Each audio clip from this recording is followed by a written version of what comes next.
every student who goes through the business school has to take an introductory sales class. It's professional selling. And one way of training students in professional selling is, of course, running role plays with them. So about a year and a half ago, we as well moved over to AI role plays.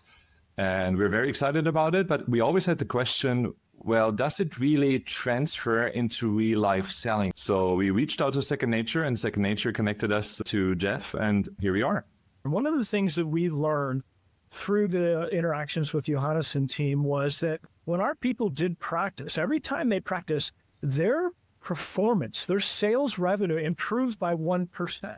That's amazing. When you can say on average, our people through this particular training practice 5 times, getting a 5% lift in performance for those people that were now able to go apply that in the real world is huge. So we found revenue uplifts depending on the segment salespeople were in, from between 7% to up to 30% of revenue increase, which was really remarkable and which surprised even us.